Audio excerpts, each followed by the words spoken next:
E essa semana saiu uma reportagem na Gazeta Esportiva dando uma geral, assim, um panorama geral da situação do endividamento do Corinthians, baseando no balanço financeiro que saiu no começo desse ano, enfim, mas que diz respeito ao ano passado, né? Em comparação também com os outros anos, a análise, a consultoria foi feita pela Pluriconsultoria, né? Enfim, no balanço de 2019, o endividamento do Corinthians já chega a quase 800 milhões, né? 765 milhões de reais, né? Isso sem falar da Arena. A Arena Corinthians é outra coisa, é outra história. Enfim, a Arena prejudica o Corinthians porque não dá renda para o Corinthians, mas ela não traz novas dívidas. Quer dizer, é uma dívida que o Corinthians vai ter que pagar, mas ela não entra nesse saldo do clube, né? A dívida da Arena é uma outra coisa, separada.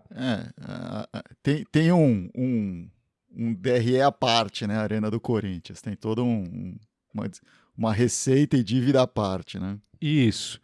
E até 2013 a dívida vinha abaixo dos 200 milhões. É uma quantia alta, mas a dívida quase triplicou, mais que triplicou nesse período desde 2013, né? Quando o Gobi era presidente e agora está querendo ser presidente novamente, né? Enfim, a dívida trabalhista do Corinthians chega a 53 milhões, mas já foi maior. Em 2014 era 88 milhões. Em 2013 é esse ponto em que começa a crescer vertiginosamente. Tudo começa a crescer. Por acaso... Então, depois do ano mais bem sucedido, 2012, enfim, da história do Corinthians, começa a subir isso. Foi quando chega o Pato, por acaso, enfim.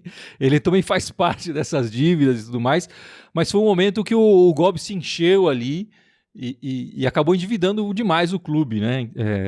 Em 2013. Também chegou o Renato Augusto, enfim, chegou outros jogadores importantes também, né? Empréstimos e financiamentos, a dívida do Corinthians chega a quase 100 milhões, 97 milhões. Ela já foi 84 milhões em 2015, mas também já chegou a 11 milhões. Em 2017 ela era baixa. Naquele ano de 2017 que a gente conquistou bastante coisas e tinha um time mais modesto, ela era mais baixa. A despesa anual fixa do clube chega a 600 milhões. E ela só sobe desde 2013, quer dizer, desde 2013 ela só sobe. Cada ano ela está maior, ela não em nenhum momento atingiu um patamar ou diminuiu, quer dizer, a cada ano só sobe. Independente da contratação de jogadores, mas essa despesa anual só sobe. E as receitas brutas aumentaram, mas elas estão em queda. As receitas, quer dizer, os ganhos do Corinthians nesse período todo também aumentou. Subiu substancialmente, mas não tanto quanto as dívidas. Hoje está por volta de 420 e poucos milhões as entradas do Corinthians. Elas já foram maiores. Em 2016 o Corinthians tinha quase 500 milhões e agora elas estão descendo, quer dizer, desde 2016 elas vêm caindo, elas subiram até 2016 e agora estão em decrescente, quer dizer, o Corinthians está ganhando menos.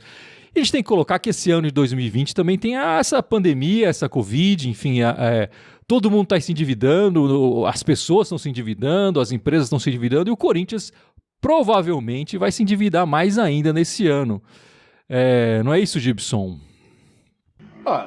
Tem várias questões que têm que ser comentadas aí, enfim, o assunto é longo, mas a primeira coisa que tem que chamar a atenção, você vê que essa dívida começou a explodir em 2013, né? Não é coincidência, você brincou até que foi a chegada do Pato e tal, mas óbvio que o Pato tem algum impacto nessa dívida, mas em 2013 foi quando começou a implodir a economia brasileira. Essa crise que teve a partir do segundo semestre de 2013 até aproximadamente ali 2018, né?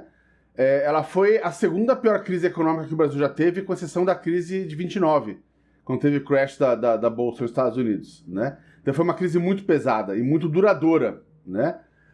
Esse ano, a expectativa é que vai ter uma queda ainda maior do PIB em relação ao pior ano da crise de 2000 e foi acho que 2015, 2014, eu lembro agora que o PIB caiu acho que 3, 4%.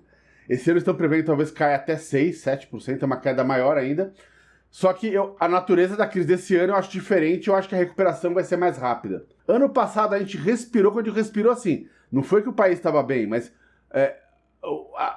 pelo menos o país parou de botar. Sabe quando você está se afogando e põe a cabecinha para fora e respira? Fala, né? A hora que você botou a cabecinha para respirar, veio outra onda que foi agora a pandemia. E isso tudo impacta nas finanças do clube, né? o dólar sobe, as contratações ficam mais caras porque se compete com o mercado exterior, sempre, né? Então sempre que a nossa moeda fica mais fraca, pra gente é pior. Independente do nosso contrato estar em real, mesmo que não esteja em dólar, você tá competindo e tá perdendo jogador pra gringa. Aquela faxina que teve no time, né, em 2016, foi justamente fruto disso, né? A China chegou e levou metade do elenco do Corinthians, mais da metade do elenco do Corinthians, né? E não tinha nada que o Corinthians pudesse fazer contra aquilo, porque tá muito desigual a relação da moeda brasileira com o dólar. E isso tudo vai impactar nas finanças do clube. O clube precisa realmente repensar o modus operandi e mudar o jeito que está fazendo as coisas. Inclusive na parte de marketing e na parte de publicidade.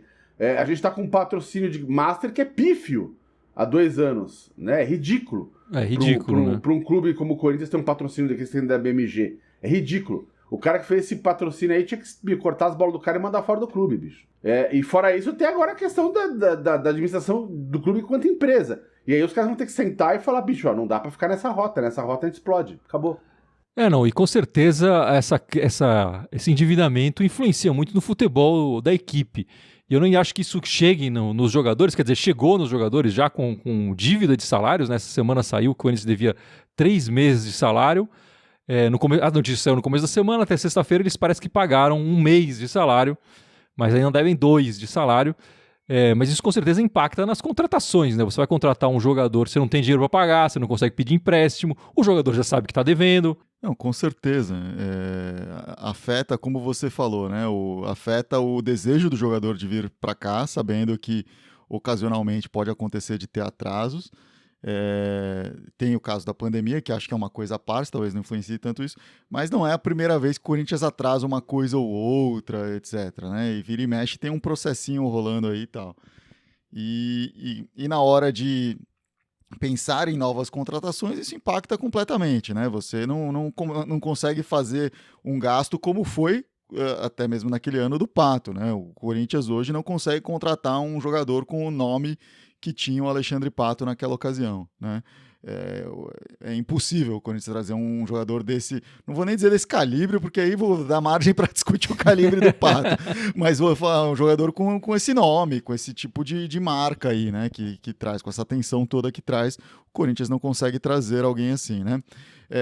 Queria chamar a atenção para 2 coisas aqui. Primeiro que o Gibson tem uma formação em economia aí, né? Então, apesar dele ser músico, ele tem uma formação em economia, então vale a pena ouvir o que ele fala nessas horas, nessa análise dele aí. Não é uma análise leiga, é uma análise mais bem pensada aí do que se eu fizesse essa análise, por exemplo, né? Eu finjo bem.